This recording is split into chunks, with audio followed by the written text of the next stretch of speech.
everyone, and welcome back to the Content Mix. I'm Carlota Pico, your host for today's show, and I'm excited to introduce Teodora Takacs, who is EMEA Marketing Director at Emerson Professional Tools and also has over a decade of experience in marketing. Welcome, Teodora, and thank you so much for joining us today on the Content Mix. Thank you for inviting me, Carlota.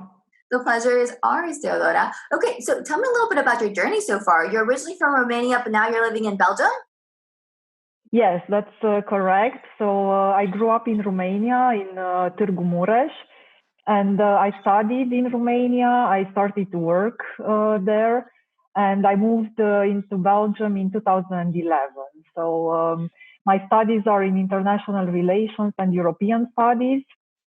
And I gradually took over different roles in marketing, in inside sales, in product management. And since 2010, I work for Emerson. I started in a product management role. And since 2011, I moved to Belgium, and I have been working for Emerson since. Okay, very exciting. Our backgrounds are actually really similar. I studied international relations as well, and I also have a very commercial mindset, and now I'm doing marketing. Small world, coincidence. Yes. Okay, Teodora, could you zoom into some of your proudest marketing moments to date? Yes. I think the moment where I feel most proud and when I'm really happy with the outcome of our work is when our messages get noticed. Sometimes we spend so much time producing and really working on content, and then we move to the next thing. And not all the time the messages that we want to have there in the market gets to the right audiences. So the campaigns and the moments where I'm really proud of is when our messages are seen by the right customers, by the right audiences, and when all the stakeholders that we wanted to get informed are actually appreciating the results of the campaign. So that's always something that I keep in mind. Is the work that we're doing visible out there, and are the people who need to know about that product, that campaign, that message aware of what we're doing? So that's very important for me and my team. You're painting like the perfect scenario, but it's not always so easy to know where your customers are, right? How do you identify where your potential leads could be?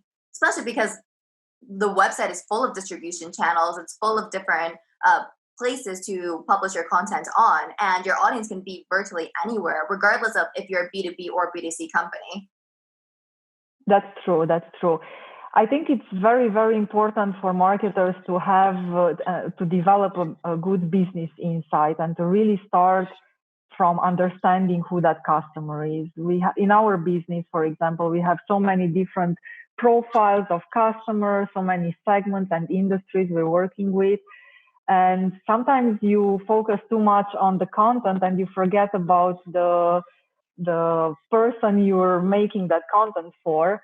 And it all starts from business understanding and from really have a genuine interest for those customers that you're working for. And that's also something that I try to bring in the campaigns that we're doing, in the work that we're doing with my team. Always try to put yourself in the customer's shoes and always try to think like your customer. So once you get that understanding, I think there are a lot of similarities between the countries, between different customer groups. And it's really important to get that understanding of human behavior in the end. Yeah, definitely. Human behavior is key because regardless of what type of company you work for, what type of product or services you're selling, at the end of the day, there's always going to be a human buying the product, buying the service. And exactly. It's extremely important to keep that element in mind when you're producing content. Okay, exactly. So we've spoken about your proudest marketing moments. What about your most challenging marketing moments? What do those look like? I would say the most challenging is to keep the focus on the right things, on the things that really matter for the business, for the customers.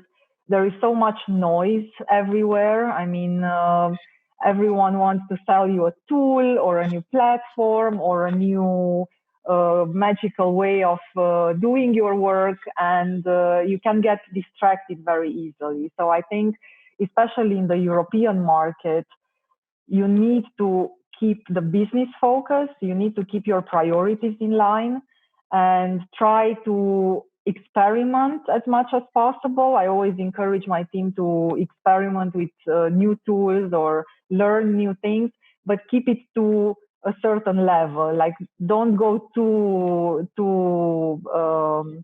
far with it, because then you get distracted. So I think that's the most important thing for us, to keep the focus and experiment with some limits. Teodora, I love how you phrase your response, magical tools. There's always a magical tool out there, and you're completely right. There's always a tool popping up here and there for us marketeers to try out, and it's hard to keep one's focus on what one is doing, right? Okay. Exactly. Let's give a little bit more context to our audience about Emerson.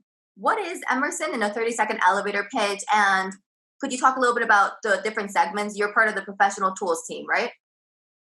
Yeah, so I would start with presenting a bit Emerson and what Emerson is doing. So Emerson is a global manufacturing company. It's ranked in Fortune 500, and it develops products and solutions for the most critical industries. So think about oil and gas, processing industries, life sciences, chemical plants, all the heavy duty and the most critical industries you can think of. And we have two business groups, automation solutions, more focused on developing solutions for and having deep expertise in automation and process management. So from product development to consultancy, project design, industrial IoT, and so on. And the other group is commercial and residential solutions, more focused on ensuring human comfort, food safety, building infrastructures. So, for example, we do compressors that go into refrigeration units, thermostats, air conditioning units, all these critical things that let us stay comfortably in our homes and run our businesses smoothly, basically. And Emerson Professional Tools is part of commercial and residential solutions. So that's the business I work for. And we manufacture tools for the professional skilled tradespeople, plumbers, electricians, mechanical contractors. Everywhere you have water, gas, electricity, any sort of utility, you need to have a connection to be able to have running water or electricity through that installation. So that's where our tools come in place. And we are managing two brands, Rigid, that's more the plumbing side of the business, and Cloudcase, the electrical brand. Okay, very interesting. And I understand that your clients are all around Europe, right? Exactly. So we are managing from our headquarters, Europe and Middle East. Okay. So that actually leads me to my next question. The EMEA region is a really complex region because we're all in close proximity to each other, but we all speak different languages and our culture is all completely different, right? Like working in Spain is not the same thing as working in Germany, or creating content for a UK audience is not the same thing as creating content for a Portuguese audience. So do you have any tips or tricks for attracting a multicultural and language audience to your brand and to your services? Yeah, that's a very good question and a very challenging one, I guess, when you work in Europe. And I guess because our team is located in 3 different countries, we have a very nice mix of competencies and languages as well. So in our team of 16 people, we speak 9 different languages, which helps to keep that collaboration and constant communication with the different areas and with the different field sales teams and so on. So I think that's one of the key success factors to run a good marketing strategy in Europe, to have those flows of communication with the local teams and try to get as many customer insights and market insights as possible from all these different regions. In the end, what I can say from my experience over the years is that people in the end are not that different. Yes, they will talk different languages, they will have different cultures, different backgrounds, but if you really know what your core value proposition is, and if you really understand your customer segment, you will see that the behaviors are not that different. A plumber will have a similar routine, whether he's working in Belgium or in Romania or in Russia. He will go in the morning, buy some supplies, buy some accessories, and go on the job site. What happens on the job site is also pretty similar. So if you get that figured out, I think in the end, it makes things easier and it helps you stay focused on what really matters. In the end, what really matters is to be there when the customer needs it and not create content or create solutions that look fun or cool, but your customer doesn't need it maybe. Yeah, that makes complete sense. But what about COVID-19? I mean, COVID-19 has affected customers worldwide in different waves. First, it started off in China, then it moved into Europe. But within Europe, Madrid, for example, was one of the epicenters. Milan was one of the epicenters, et cetera, et cetera. And then it moved into the United States, Latin America. And we've had to adapt content in order to resonate with local audiences as well. Could you talk to me about how you've had to adapt your marketing approach in order to relate to your local audiences across Europe? Yeah, the current situation for sure gives us some blockages and some challenges because in the tools industry, being close to the customer and being in the field, showing the product, demonstrating the product is critical, is crucial. So, of course, it doesn't really help the fact that it's a lot more difficult for our field sales teams to make appointments for demonstrations and so on. So what we try to do is really keep that close contact with our customer-facing internal stakeholders, field sales, customer service, and try to come together to a solution that makes life easier for the customer.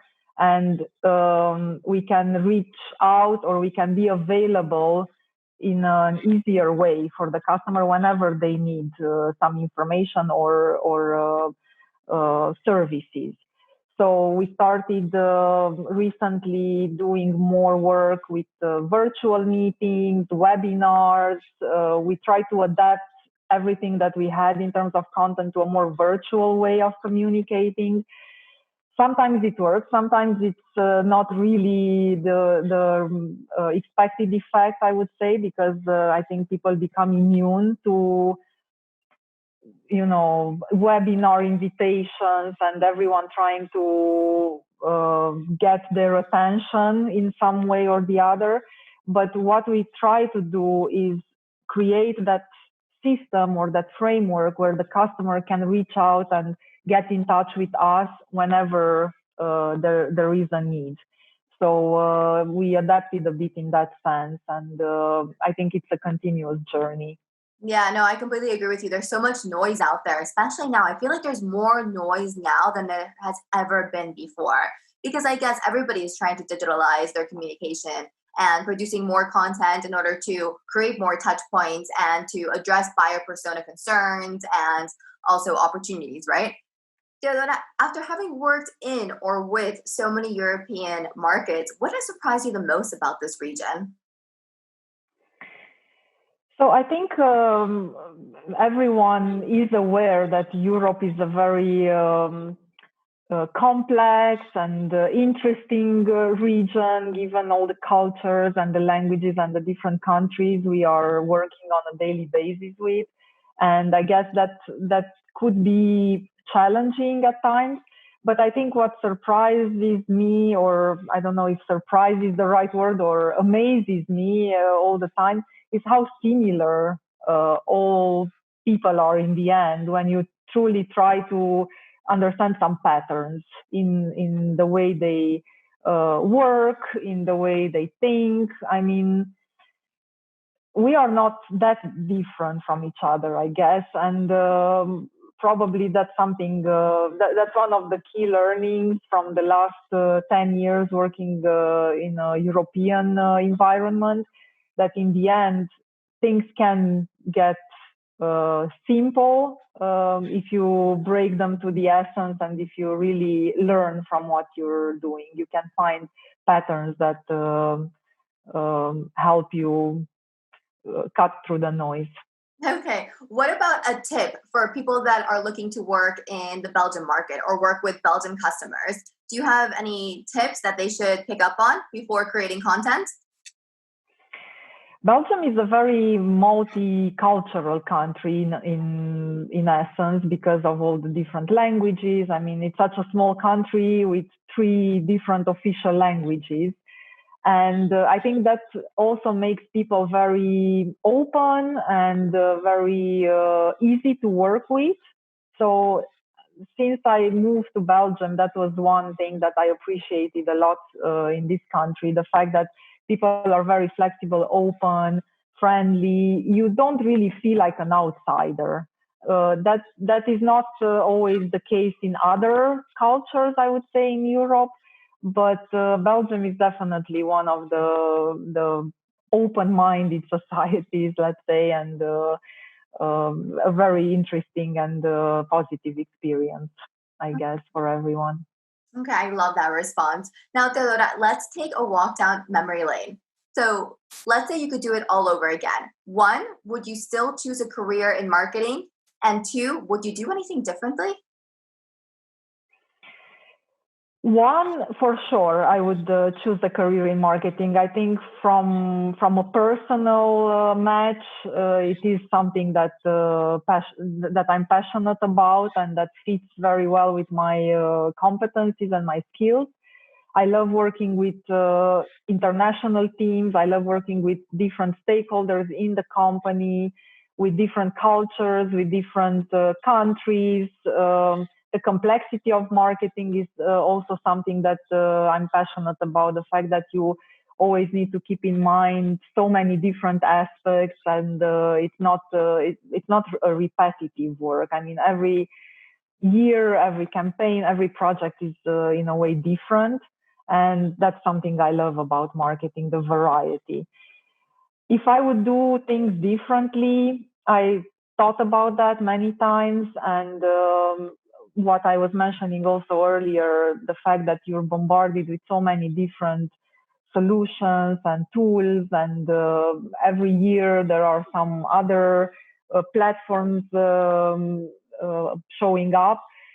Maybe, and I thought, should I have spent, or my team should have spent less time experimenting or trying all these different tools that sometimes didn't work? But I think I would have still done it, because you really build a lot of resilience and learning from all these failures. And maybe we would not have gotten where we are today if we wouldn't have done all those experiments. So it's always a thin line, but I think in the end it's worthwhile trying different things, and even if you fail, learn from the failures and move on and adjust next time. Yeah, definitely. I mean, at the end of the day, we're in the field of A/B testing, right? So Yeah, we don't have a magic ball that'll tell us the correct answer. We just have to test out and see what the audience resonates with. correct.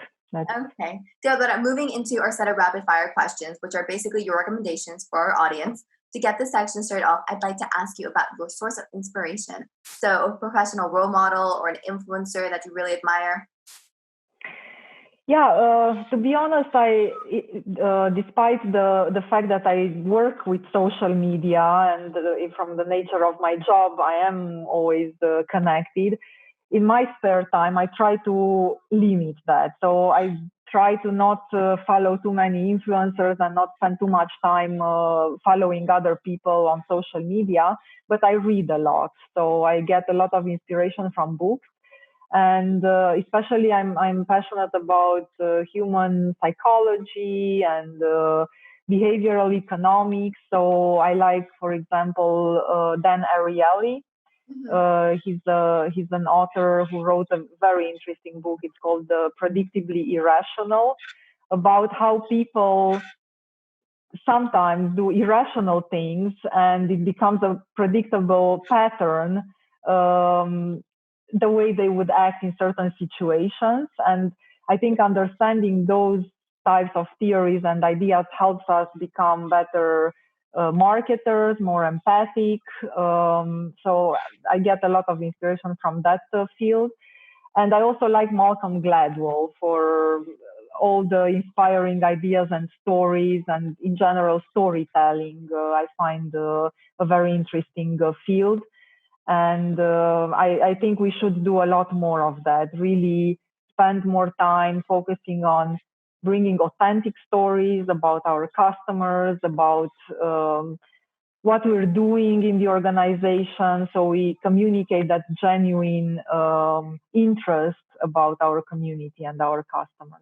Yeah, I love a good storyteller. I'm in the same boat as you. And as for psychology, I mean, as marketeers, we're in the art of measuring society's pulse. So a lot of that has to do with psychology, right? Understanding how people walk, work, buy, etc. For sure, very important. Okay, and to finish up this interview, what's your favorite app at the moment and why? Because I like to read, but I know at the same time that you don't find always the exactly what you need from a book. Maybe I read a book and 10% or 15% actually helps me. I use an app called Blinkist, which gives you some summaries of books that you want to read. And I like it because it gives me already a flavor about that idea. I already know, is it something that it's worthwhile reading, or I already read 3 books on that topic and maybe it's not that relevant anymore. So Blinkist is something I use to filter a bit out the books or titles that maybe wouldn't bring a lot of value, and that helps me prioritize the ones that I really find interesting and want to spend time on. Excellent. Yeah. At the end of the day, it helps you to save time and understand yes. if you want to read something or if you don't, because time is our most precious resource. Once it's gone, it's impossible to get back, right? Exactly. Yes. Okay. Teodora, thank you so much for joining us on the Content Mix. It was awesome to meet you, to learn about your experience in marketing, and to also learn a little bit more about Emerson. Thank you for having me, Carlota. The pleasure has been mine. And to everybody listening in today, thank you for joining us on the Content Mix. For more perspectives on the content marketing industry in Europe, check out the Content Mix. We'll be releasing interviews just like this one every day, so keep on tuning in. Thanks again, have a fabulous day, and see you next time. Bye.